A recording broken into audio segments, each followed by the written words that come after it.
Bismillahirrahmanirrahim. Assalamualaikum warahmatullahi wabarakatuh. Alhamdulillahi ala ihsanihi wa syukru lahu ala taufiqihi wa amtinanihi. Ashhadu an la ilaha illallah wahdahu la syarika lahu ta'ziman li sya'nihi. Wa ashhadu anna Muhammadan abduhu wa rasuluhu ad-da'i ila ridwanih. Salawatullahi wa salamuhu alaihi wa ala alihi wa ashabihi wa ikhwanih. Amma ba'du, ma'asyiral muslimin wal muslimat rahimani wa rahimakumullah. Alhamdulillah, kita bersyukur memuji Allah Subhanahu wa taala atas segala limpahan rahmat serta karunia yang Allah Subhanahu wa taala masih berikan kepada kita sampai saat ini. Di antara nikmat Allah adalah Allah Subhanahu wa taala masih memudahkan kita untuk bisa menepi dari kesibukan dunia dan hadir di majelis ilmu yang tujuan kita adalah untuk mentajdid, untuk memperbaharui keimanan kita, untuk memberikan gizi bagi hati dan jiwa kita dengan ilmu yang Allah turunkan dan dengan ilmu yang diwariskan oleh Rasulullah sallallahu alaihi wasallam. Kita berharap mudah-mudahan Allah Subhanahu wa taala menjadikan perkumpulan kita di majelis ini sebagai amal solih yang akan memperberat timbangan amal kebaikan di akhirat kelak. Amin ya rabbal alamin. Jamaah yang dimuliakan oleh Allah Subhanahu wa taala, kita akan melanjutkan pembahasan poin-poin yang ditulis oleh Syekh Muhammad bin Abdul Wahhab dari kitab Salasatul Usul, 3 landasan utama yang wajib diketahui oleh setiap muslim dan muslimah. Di pertemuan sebelumnya, jauh beberapa pekan yang lalu, kita sudah mempelajari tentang definisi ibadah, tentang macam-macam ibadah secara global, ya. Maka di malam hari ini kita akan mempelajari sesuatu yang lebih rinci dari ibadah atau macam-macam ibadah yang disebutkan oleh Syekh Muhammad bin Abdul Wahhab. Sebelumnya, jamaah yang dimuliakan oleh Allah, ada satu prinsip yang harus kita ingat ketika kita akan menyinggung macam-macam ibadah nanti yang kita akan sebutkan. Apa prinsipnya? Ketika Allah Subhanahu wa ta'ala memerintahkan sebuah ibadah kepada hambanya melalui dalil-dalil baik dari Al-Quran ataupun dari sunnah Rasulullah sallallahu alaihi wasallam, yang perintah ini seringkali dibahasakan oleh sebagian penceramah atau ustaz atau kiai, membahasakannya dengan meminta. Allah Subhanahu wa ta'ala meminta hambanya untuk sholat, untuk berpuasa. Bukan berarti lafaz ini adalah menunjukkan Allah Subhanahu wa ta'ala butuh kepada ibadah seorang hamba.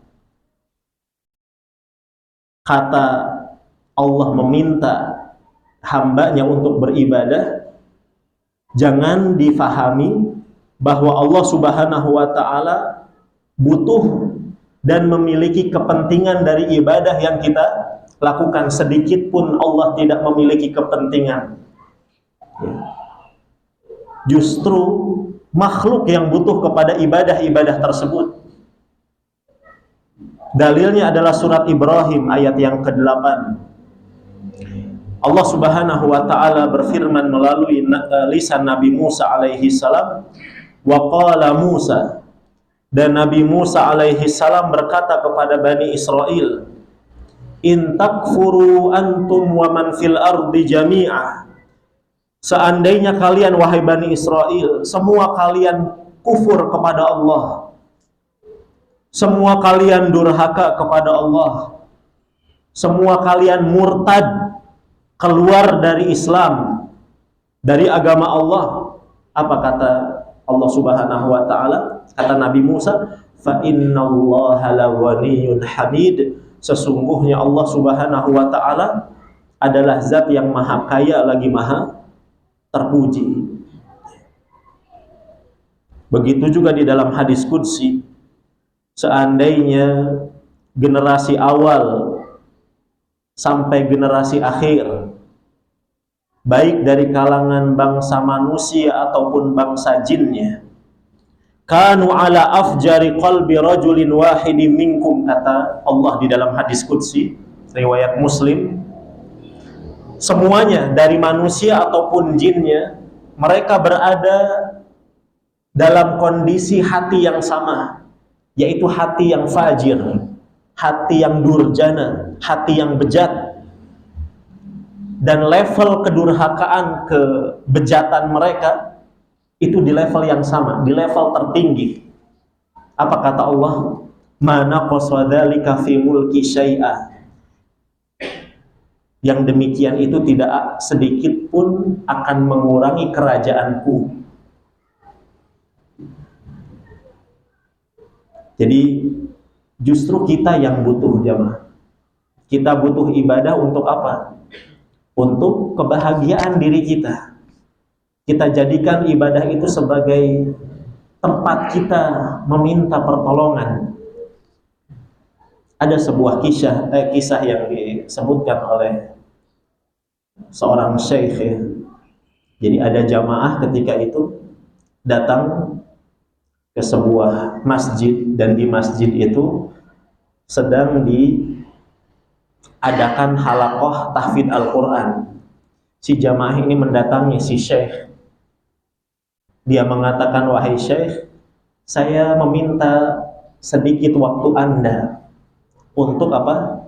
Menyampaikan keluh kesahku. Saya punya masalah. Saya ingin cerita ke antum supaya antum kasih solusi ke saya. Apa kata si syekh? Afwan, kalau antum berkenan, saya mau menyelesaikan halaqah saya dulu dengan para santri. Kata si syekh, izinkan saya untuk menerima beberapa setoran dari santri-santri ini sebentar saja. Dan kalau engkau berkenan, engkau bisa menunggu saya sambil menyimak setoran santri ini. Silahkan antum sholat tahiyatul masjid dulu. Antum baru masuk masjid. Coba antum sholat tahiyatul masjid dulu, kata syekh. Dan antum juga bisa mengisi, kalau misalkan masih ada waktu, isi dengan sholat duha, ketika itu datangnya di waktu duha. Maka dilakukanlah oleh si pemuda itu saran dari syekh.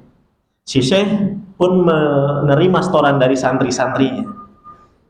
Selesai halaqah tahfidz, kemudian syekh pun menghampiri si pemuda yang belum beranjak dari tempat sholatnya, tapi sholatnya sudah selesai. Kata si syekh, wahai pemuda, silahkan kalau antum mau cerita sekarang ke saya. Apa kata si pemuda? Wahai syekh, sepertinya saya tidak usah cerita ke antum. Ternyata setelah saya sholat, saya mendapatkan ketenangan. Saya sudah sampaikan semua keluh kesah saya kepada Allah Subhanahu wa ta'ala. Lihat Pak, benar kata Allah, wasta'inu bis-sabri was-shalah. Mintalah pertolongan kepada Allah dengan kesabaran dan sholat. Kita butuh kepada sholat itu, bukan Allah yang butuh.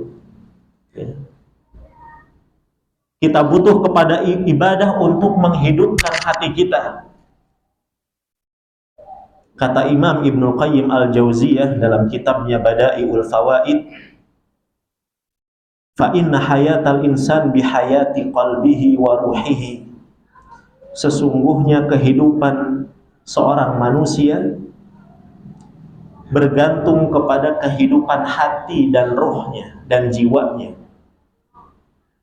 wala hayata lil qalbi, dan hati seorang hamba tidak akan pernah bisa hidup illa bi ma'rifati rabbih, kecuali dengan mengenal Allah.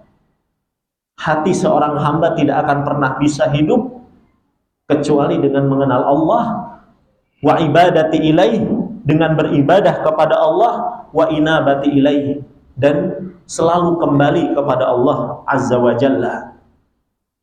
Ini jamaah, prinsip yang harus kita pahami. Baik, kemudian Syekh Muhammad bin Abdul Wahhab menyebutkan ibadah yang pertama kali disinggung oleh beliau adalah ibadah doa, ya.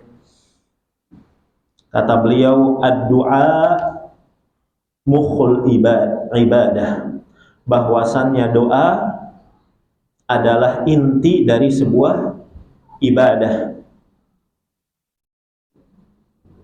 Jangan disalahartikan juga, ya. Syekh di sini bukan ingin sedang berdalil, ya. Tapi Syekh ingin mengutip saja, ya, sebuah hadis yang sebetulnya hadis ini statusnya dhaif, jemaah. Apa bunyinya tadi? Doa adalah inti sebuah ibadah. Hadisnya dhaif. Namun kata para ulama, maknanya sahih. Maknanya sahih. Karena dinukil juga oleh para salaf terdahulu perkataan ini yang mirip, ya. Sebagaimana yang disebutkan oleh Ibnu Abdil Bar rahimahullahu ta'ala, kata beliau, ad-du'a mukhul ibadah, bahwasannya doa itu adalah inti dari sebuah ibadah.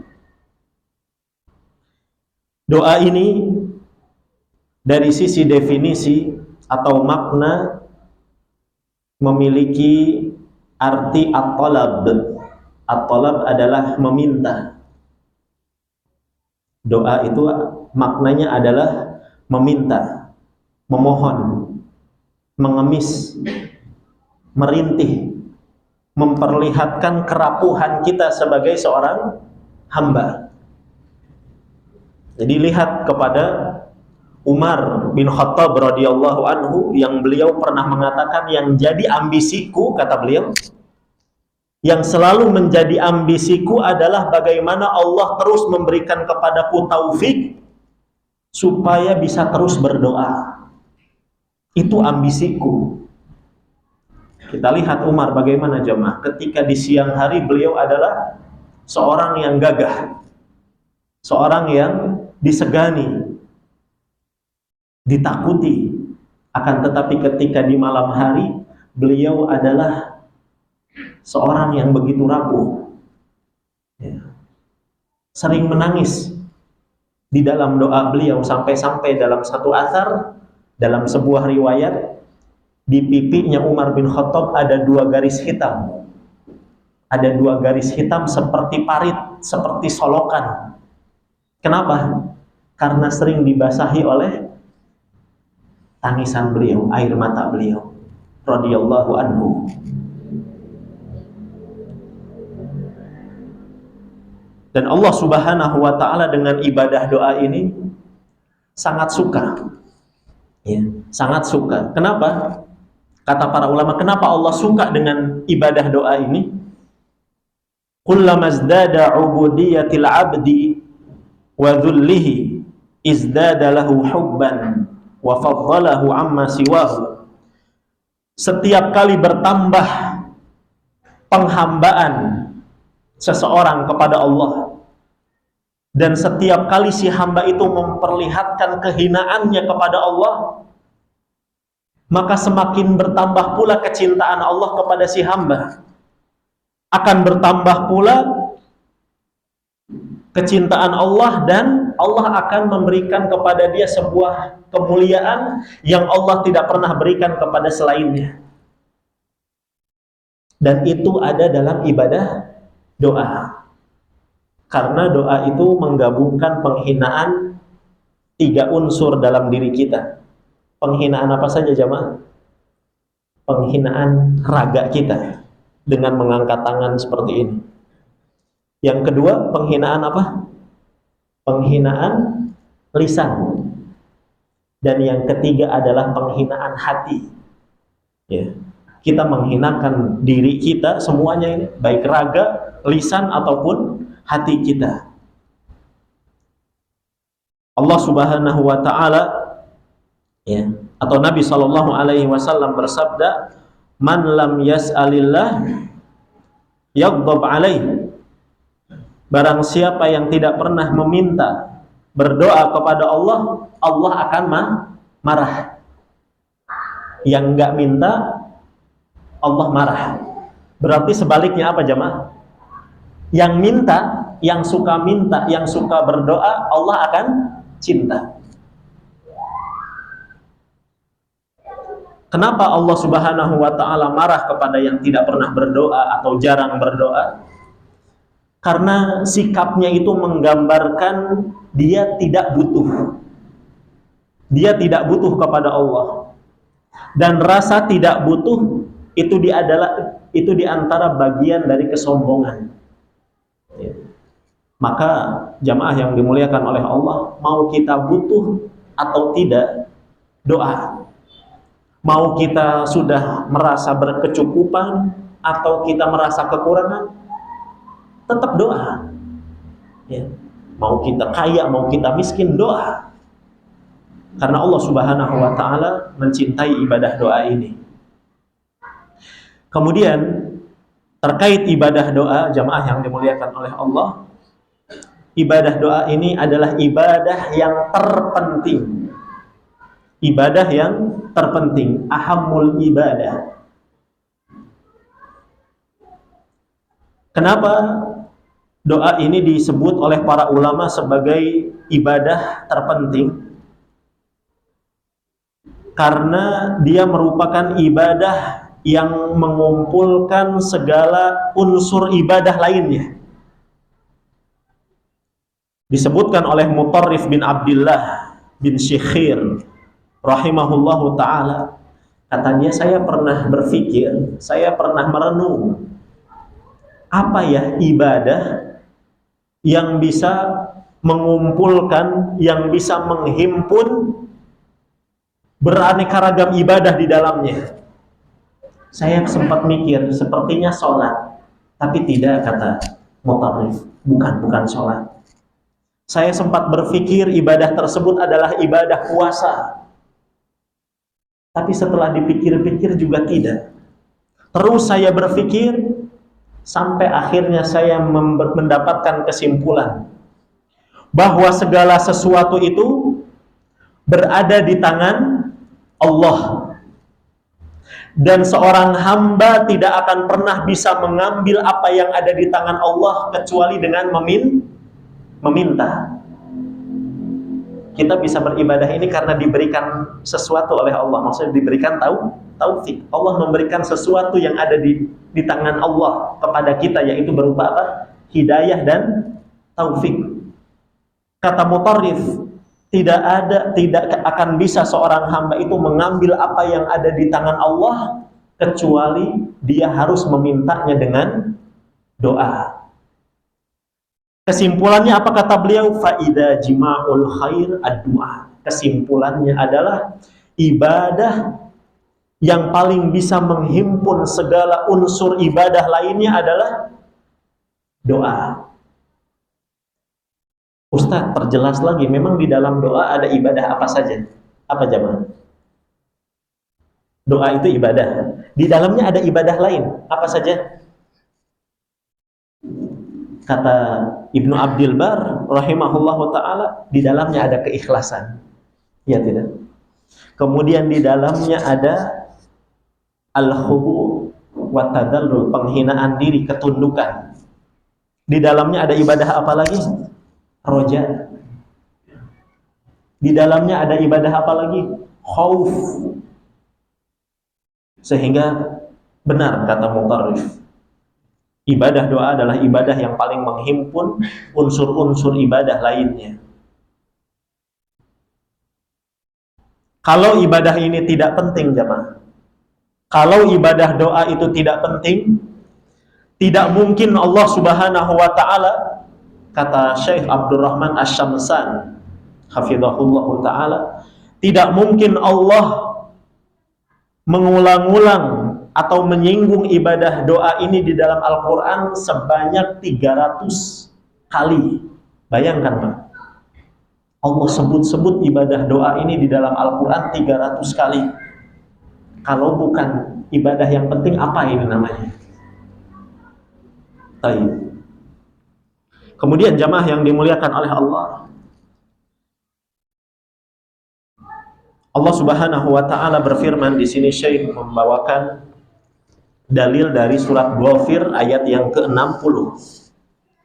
Allah berfirman, wa qala rabbukum ud'uni astajib lakum, dan Rabb kalian berkata, berdoalah kepadaku, niscaya aku akan berikan pengijabahan untuk kalian. Aku akan berikan jawaban dari doa-doa kalian. Innal ladzina yastakbiruna an ibadati sayadkhuluna jahannama dakhirin. Sesungguhnya orang-orang yang sombong tadi, dia tidak mau berdoa, dia sombong dari beribadah kepadaku, kelak pada hari kiamat mereka akan dimasukkan ke dalam neraka jahanam dengan keadaan yang hina. Allah Subhanahu wa taala meminta di ayat ini agar kita berdoa, mau kita butuh ataupun kita tidak sedang butuh, mau kita sedang di posisi kaya ataupun sedang di posisi miskin, baik itu kita dalam ada masalah ataupun tidak punya masalah, doa, kata Allah. Dan para ulama merumuskan bahwa doa yang diminta oleh Allah Subhanahu wa taala dari seorang hamba ada dua. Yang pertama, ini sudah kita singgung, tidak masalah murojaah ya. Dan dalam pengulangan itu biasanya ada faedah yang baru. Muridnya Imam Syafi'i, Imam Al-Muzani, beliau mengulang-ulang buku Imam Syafi'i yang berjudul Al-Um, induknya buku fikih atau kaidah-kaidah fikih. Berapa kali jemaah? Murojaahnya berapa kali? 40 kali. Dan setiap saya mengulang, kata Imam Al-Muzani, saya mendapatkan faedah yang baru. Jadi doa yang diminta oleh Allah Subhanahu wa taala dari seorang hamba, para ulama merumuskan ada dua macam. Yang pertama adalah doa ibadah. Sedangkan yang kedua adalah doa masalah atau doa masalah. Ketika seseorang mendapatkan masalah. Doa ibadah apa? Doa ibadah adalah bacaan-bacaan, ya. Bacaan-bacaan yang diperintahkan oleh Allah atau diperintahkan atau diajarkan oleh Rasulullah Shallallahu Alaihi Wasallam dalam ritual ibadah tertentu. Contohnya disolatkan ada zikir-zikir tuh, disebutnya berarti doa ibadah. Sedangkan doa masalah itu doa-doa yang berkaitan dengan kondisi seorang hamba ketika memiliki kebutuhan dan hajat, baik yang berkaitan dengan dunia ataupun yang berkaitan dengan akhirat. Itu perbedaan antara doa ibadah dan doa masalah. Dari dua macam doa ini jemaah, persamaannya sekarang. Tadi perbedaannya. Persamaannya apa? Persamaannya atau prinsip yang harus diterapkan dalam dua macam doa ini adalah redaksi. Sebaik-baik redaksi yang diucapkan dalam dua macam ibadah doa tersebut adalah yang datang dari Al-Quran dan Sunnah. Redaksinya, maksudnya bacaannya. Karena doa itu, kata para ulama, seperti memanah. Kata Imam Ibnu Qayyim Al-Jauziyah, orang yang berdoa itu seperti orang yang sedang memanah. Dan sebaik-baik busur yang digunakan oleh si pemanah adalah busur yang seperti apa? Antum pernah manah, Pak? Dari plastik atau dari apa bahannya? Sebaik-baik busur kata para ulama adalah yang kokoh. Sebaik-baik busur adalah busur yang lurus. Dan tidak ada yang lebih kokoh dan lurus dibandingkan apa yang tercantum di dalam Al-Quran dan sunnah Nabi SAW. Apakah ada contoh, Ustaz? Ada orang yang sok-sokan dengan kepandaian otaknya, kepuitisan lisannya mengolah kata, apakah ada yang coba-coba menandingi doa di dalam Al-Quran? Ada. Dalam hadis yang dikeluarkan oleh Imam Muslim dari sahabat Anas bin Malik radhiyallahu anhu, Nabi SAW pernah menjenguk seorang laki-laki yang kurus kering. Sakit dia kondisinya, dan tubuhnya ketika itu sudah tulang yang dibalut dengan kulit saja. Betul-betul kurus, Pak. Kemudian Nabi SAW ketika menjenguk, hal kunta tad'u bisyai, wahai fulan, antum kondisinya sangat memperhatikan seperti ini. Apakah sebelum kejadian ini antum pernah berdoa? Antum pernah berucap sesuatu? Apa kata si fulan, kata si laki-laki ini jemaah? Naam. Iya wahai Rasul. Saya pernah berdoa. Apa bunyi doanya? Kata Nabi. Allahumma, lihat Pak. Ini biasanya orang-orang sufi suka mempuitis-puitiskan, katanya, kalau seandainya saya masuk neraka, yang penting Allah ridho, nggak masalah katanya. Nggak apa-apa saya masuk neraka, yang penting Allah ridho. Ini kalau terdengar oleh telinga manusia, indah tidak? Indah. Lihat Pak, doanya si fulan ini. Allahumma in kunta mu'aqibi fil akhirah fa'ajilhu fid dunya. Apa artinya? Ya Allah, apabila engkau nanti akan menyiksaku di akhirat, daripada engkau menyiksaku nanti di akhirat, ya Allah, mending engkau menyiksaku sekarang di dunia. Bagus tidak? Oh, enggak bagus, Pak. Makanya di komentar ini sama Nabi, kalau kita kedengarannya bagus, daripada disiksa di akhirat, ya Allah, segerakan siksamu di dunia, nanti biar saya tidak mendapatkan siksa di akhirat. Kan gitu maksud si fulan ini, si laki-laki ini. Apa kata Nabi? Subhanallah, Maha suci Allah, jangan berdoa demikian. La tutik, kata Nabi, engkau tidak akan pernah sanggup untuk menahan azab Allah. Berat siksa dari Allah, mau itu di akhirat ataupun di mana? Di dunia. Antum jangan nantang lah bahasanya. Engkau jangan nantang. Apa kata Nabi? Berdoalah.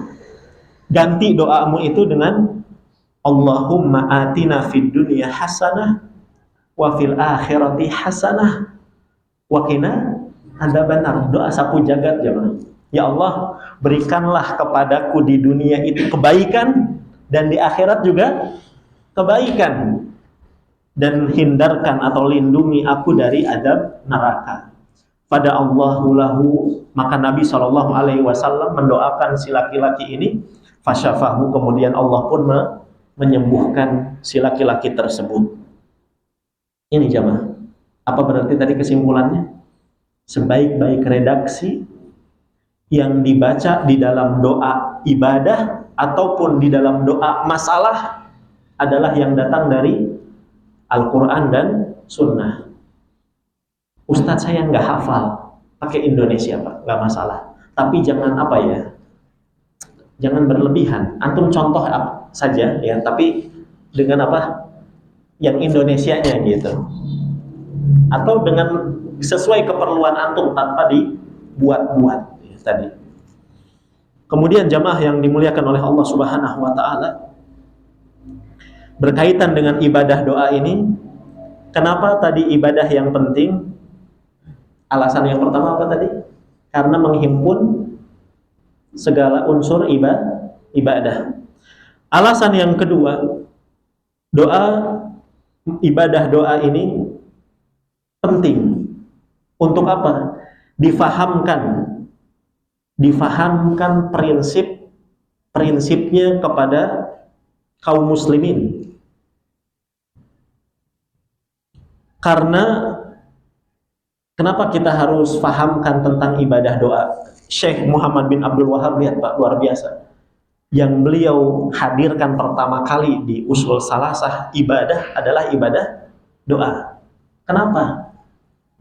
Kata pensyarah, ya, kata para ulama, karena syaitan banyak menggelincirkan manusia dari pintu ibadah ini. Iblis dan setan banyak menggelincirkan manusia ke dalam dosa dan kesyirikan melalui pintu ibadah yang bernama doa. Jadi setan itu tidak selalu mengganggu manusia dari pintu maksiat. Tapi setan dan iblis bisa mengganggu, ya, seorang hamba itu melalui pintu ibadah. Oleh karenanya kita kata Imam Ibnul Qayyim Al-Jauziyah, kesesatan pertama kali, kesyirikan pertama kali yang terjadi di atas muka bumi adalah kesyirikan di dalam masalah doa.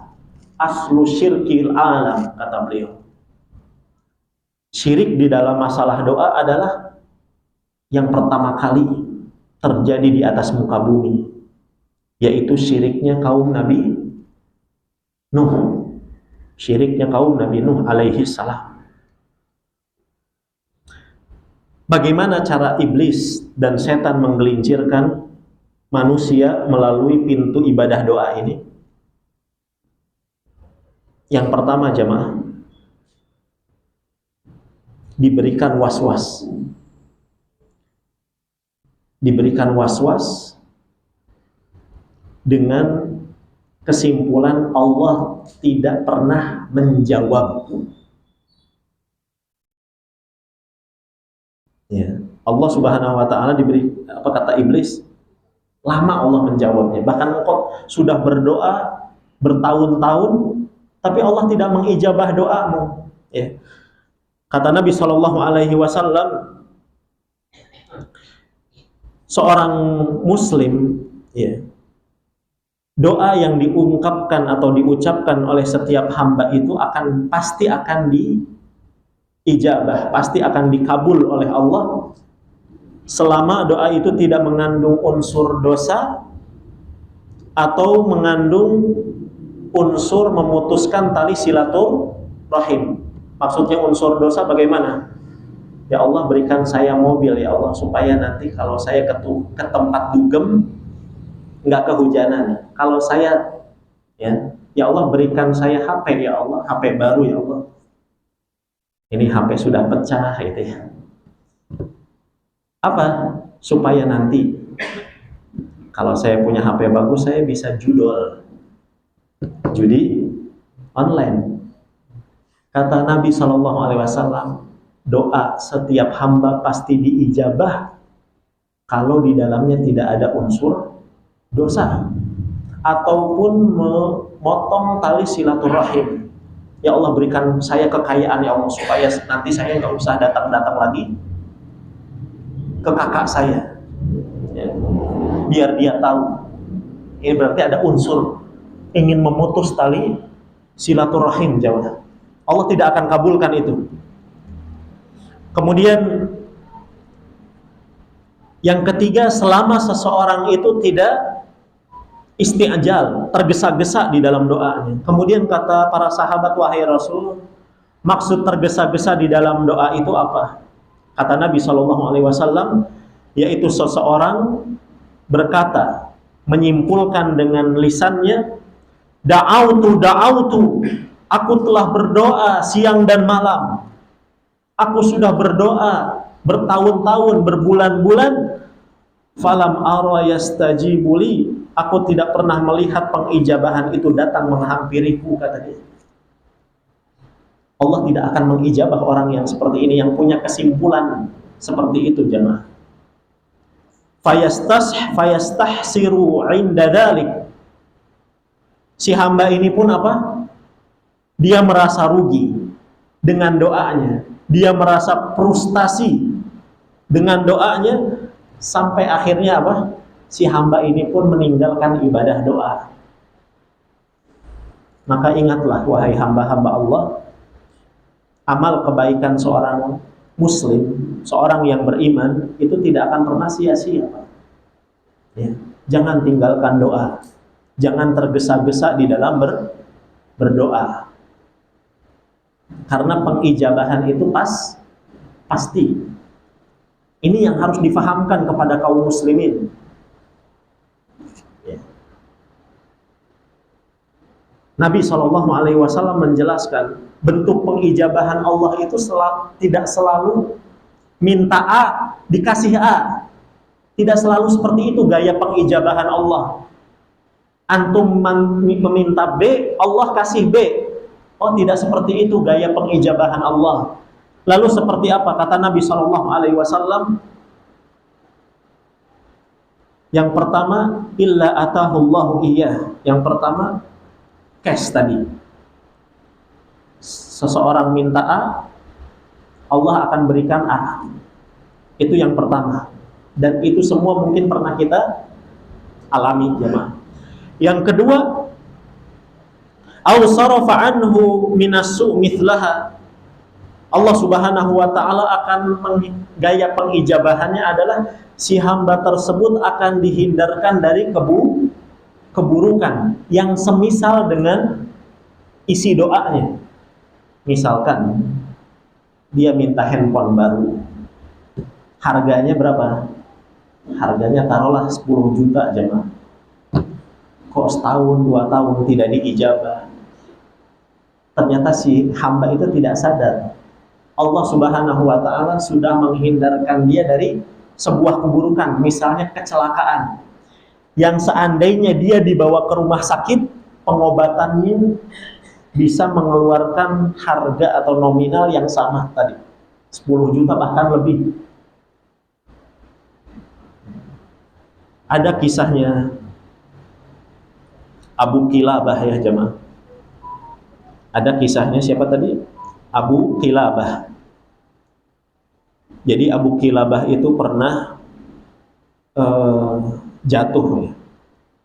Dia pernah jatuh, kemudian kakinya patah.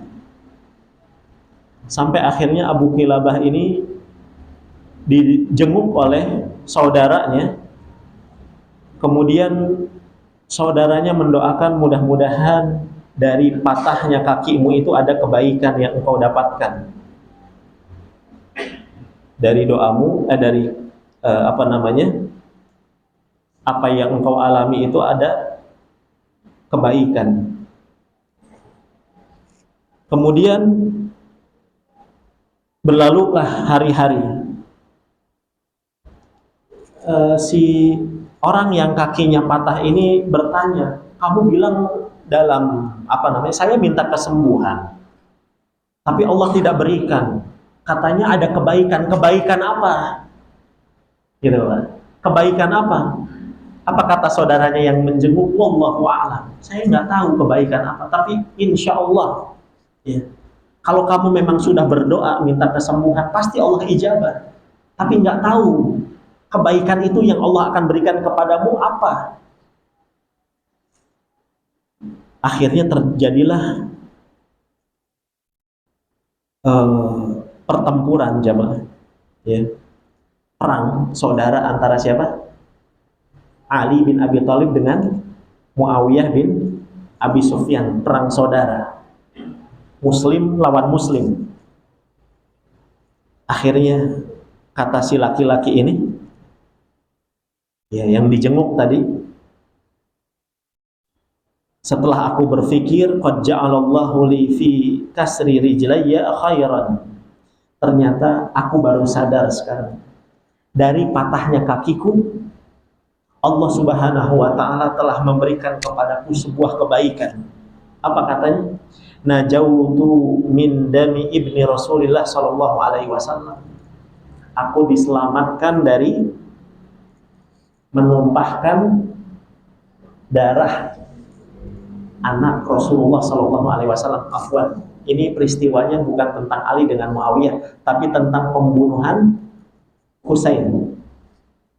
Kalau dia tidak dipatahkan kakinya, jemaah, kalau kakinya tidak patah ketika itu, mungkin dia akan ikut di pasukan yang menyerang Husain.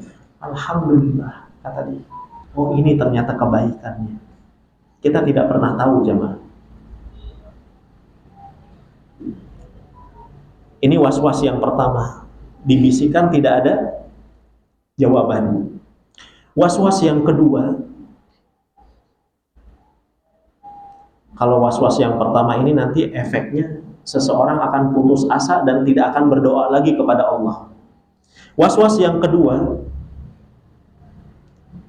akan dibujuk oleh iblis dan setan untuk berdoa kepada selain Allah. Jawaban dari Allah itu lama. Berdoalah kepada penunggu pohon, itu jawabannya akan lebih cepat. Misalkan, berdoalah kepada si penghuni kubur itu, engkau akan mendapatkan jawaban yang lebih cepat. Akhirnya apa? Si hamba ini terjatuh kepada, bukan putus asa, Pak. Terjatuh kepada kesyirikan, syirik besar, syirkun akbar. Jadi perlu kita ketahui, jemaah, sudah masuk isya atau 2 menit lagi. Kalau ada orang sakit ya, dia minta kesembuhan kepada Allah, Pak. Dia juga sudah bukan hanya berdoa, tapi sudah mengambil ikhtiar, sebab dia berobat ke dokter. Dia berobat ke dokter A, dia berobat ke dokter B, nggak sembuh-sembuh. Ternyata pas berobat ketiga kali, tapi bukan ke dokter, ke dukun, sembuh. Siapa yang sakti berarti? Dukunnya. Belum tentu. Seandainya dia sabar dan dia datang ke dokter lagi untuk ketiga kalinya, bisa jadi Allah pun akan memberikan kesembuhan. Yang salah adalah si fulan ini. Dianya nggak mau sabar mengambil sebab itu. Kadang pertolongan Allah itu hadirnya di persimpangan terakhir ya. Pertolongan dari Allah Subhanahu wa taala itu terkadang datangnya memang di detik-detik terakhir. Lihatlah Nabi Ibrahim alaihi salam. Kapan Allah menyelamatkan Nabi Ibrahim, Pak? Pas sebelum dimasukkan ke tengah kayu bakar atau setelah? Sebelum atau setelah? Lihat. Di detik-detik terakhir. Kalau Allah mau, Allah bisa menyelamatkan Nabi Ibrahim sebelum dikepung oleh api itu. Tapi pertolongan Allah itu terkadang di detik-detik akhir. Lihatlah kepada Nabi Musa alaihi salam. Bisa saja Allah memberikan jalan keluar sebelum Nabi Musa mentok dihadapkan dengan Laut Merah. Tapi ternyata pertolongan Allah itu terkadang memang di detik-detik akhir. Ketika kesabaran kita ini sudah seakan-akan sudah mau habis katanya. Di situ sebetulnya pertolongan Allah itu datang. Ketika dihadapkan dengan Laut Merah, kata Bani Israel, inna lamudrakun, habis kita sama Fir'aun. Di belakang tentara Fir'aun, di depan Laut Merah, habis. Lihat Pak, keyakinannya Nabi Musa. Kalla, tidak. Inna ma'iya rabbi sayahdin. Sesungguhnya Robku bersamaku akan memberikan petunjuk, akan memberikan jalan keluar. Doa. Ternyata Allah perintahkan Nabi Musa untuk memukul laut, dan akhirnya Laut Merah itu pun terbelah. Pertolongan Allah itu di akhir, jemaah. Wallahu a'lam. Kita jeda adzan isya terlebih dahulu. Wassallallahu wasallam ala nabiyyina Muhammad.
Izin untuk melanjutkan jemaah. Bismillah, alhamdulillah, wassalatu wassalamu ala rasulillah wa ala alihi wa ashabihi wa mawalah, amma ba'd.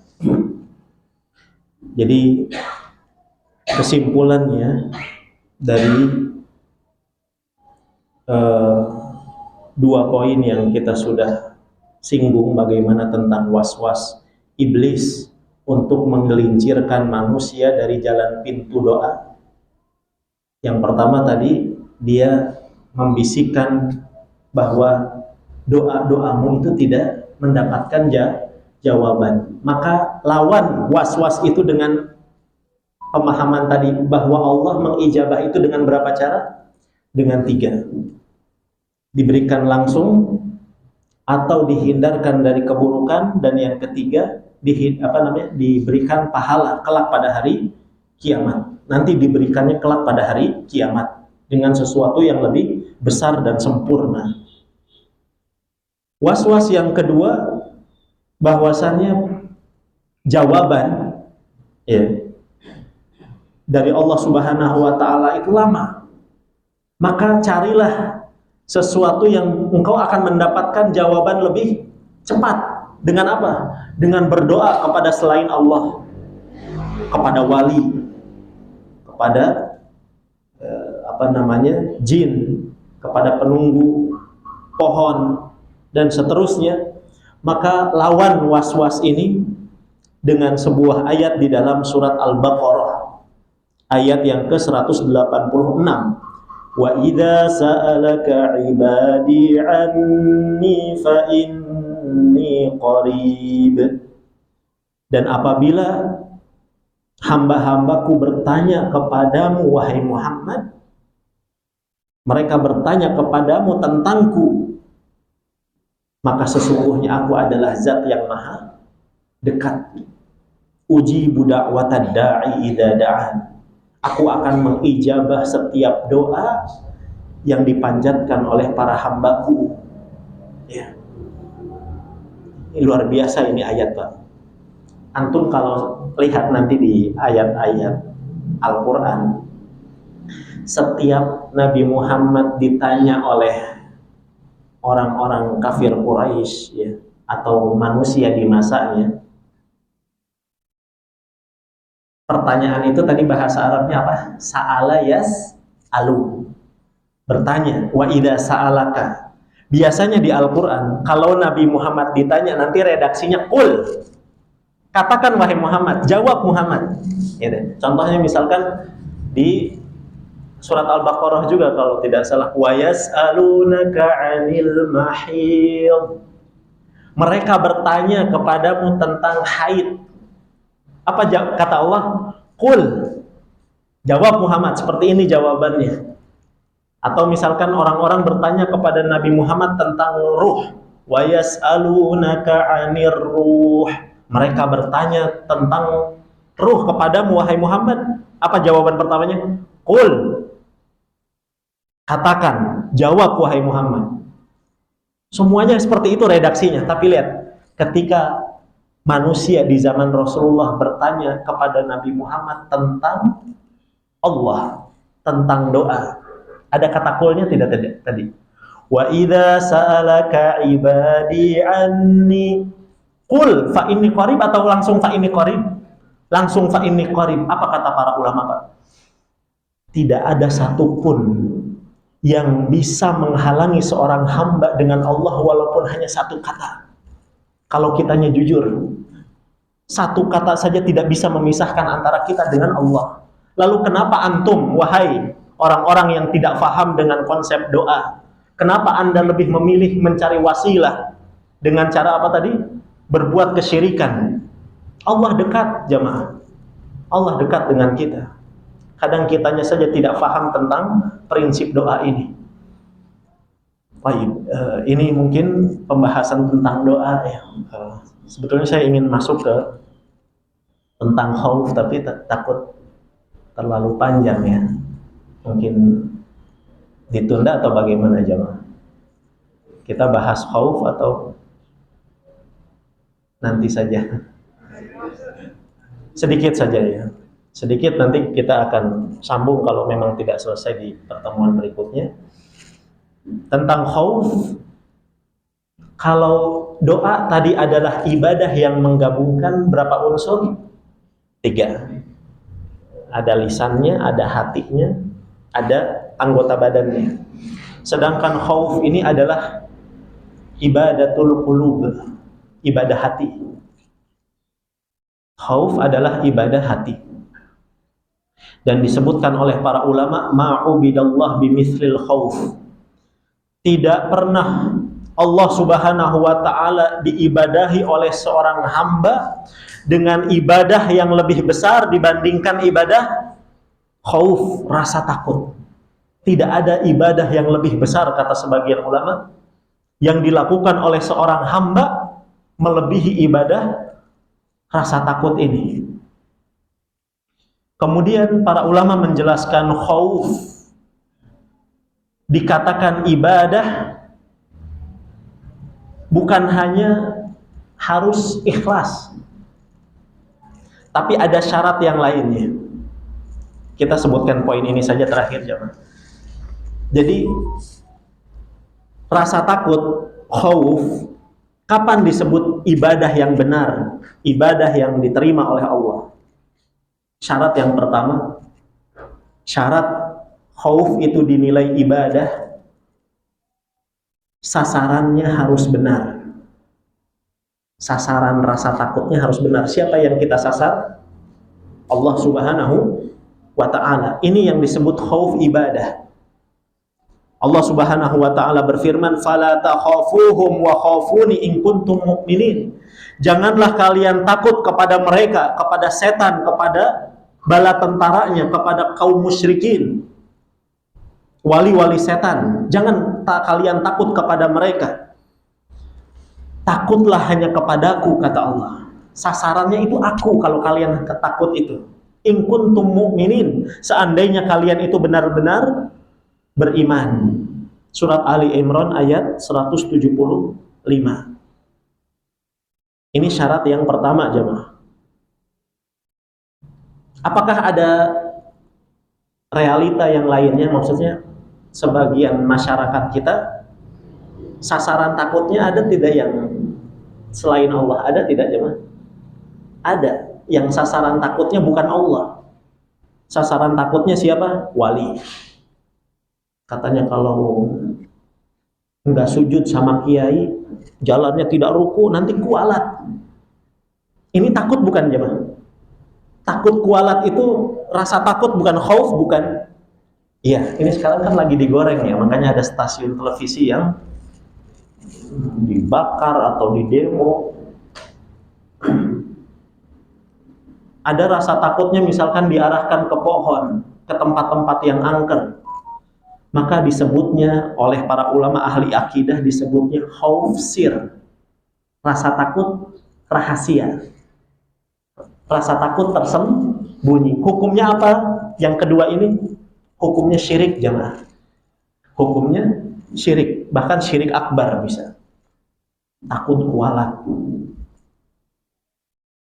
Seperti ini juga yang dilakukan oleh musyrikin jahiliyah. Kalau mereka melewati sebuah lembah, mereka mengatakan, kata Ibnu Katsir, a'udzu bisayyidi hadzal wadi.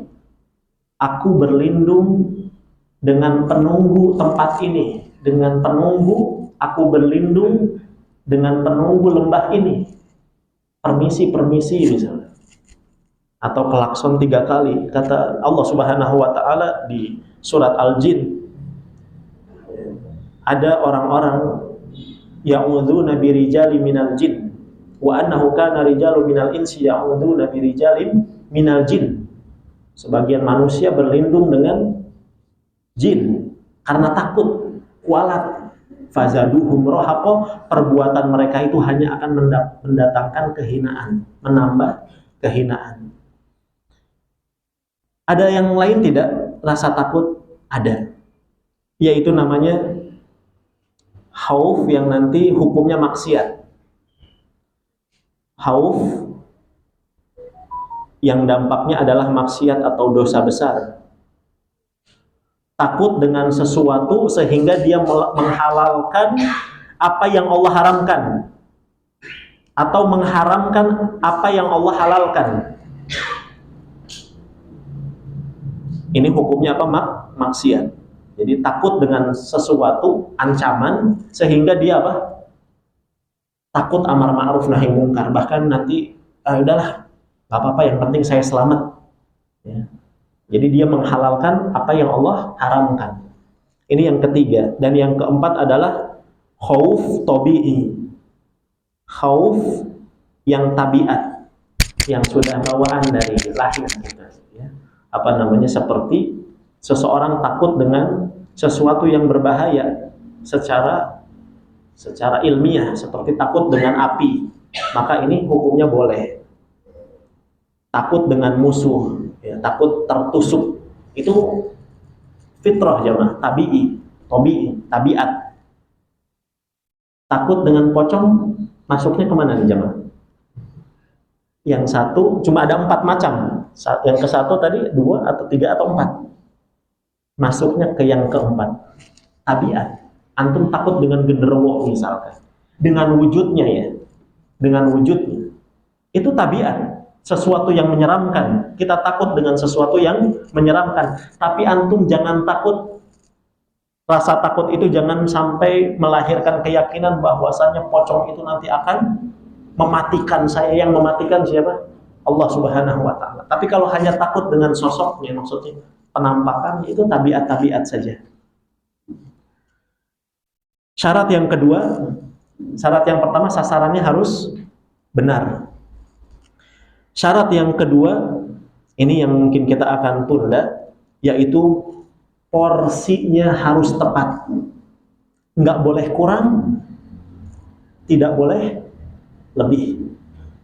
Syarat yang kedua ini yaitu tentang porsinya harus tepat, tidak boleh kurang dan tidak boleh berlebih. Wallahu a'lam. Demikian saja jamaah. Kurang lebihnya saya mohon maaf. Sebelum ditutup barangkali ada pertanyaan. Ya, silakan Bapak. Waalaikumsalam warahmatullahi wabarakatuh. Dosaku berapa banyak? Mungkinkah tobatku diterima dengan cara berdoa?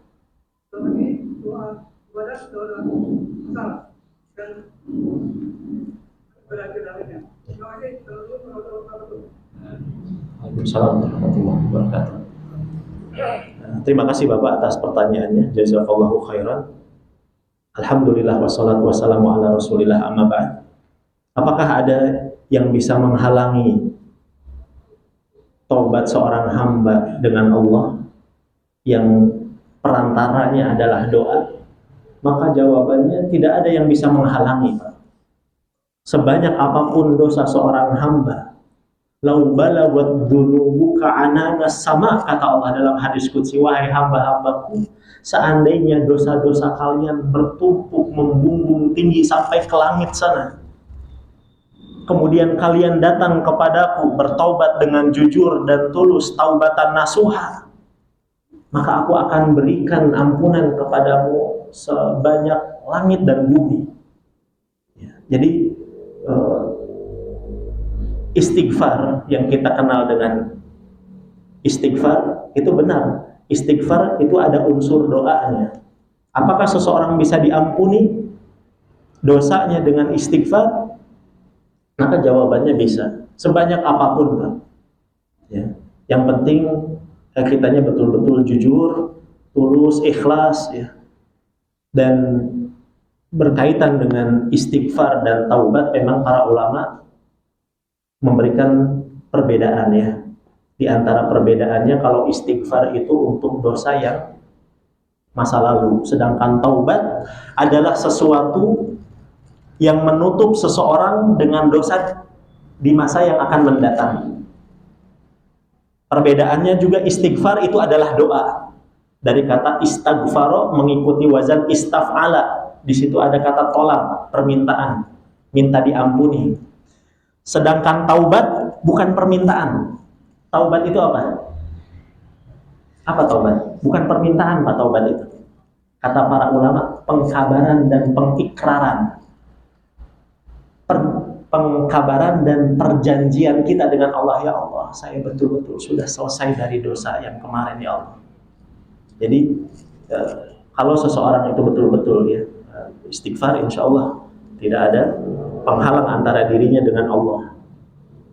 Dan taubat adalah satu-satunya jalan. Kalau memang kita pernah berbuat kesyirikan, syirik tidak pernah bisa dihapus dosanya dengan sholat, dengan tilawatul Quran, dengan sedekah, tidak bisa. Satu-satunya jalan untuk menghapuskan dosa syirik adalah taubat kepada Allah Subhanahu wa Ta'ala. Demikian saja, kita tutup dengan doa kafaratul majelis. Subhanallahumma wa bihamdika asyhadu an la ilaha illa anta astaghfiruka wa atubu ilaik. Assalamualaikum warahmatullahi wabarakatuh.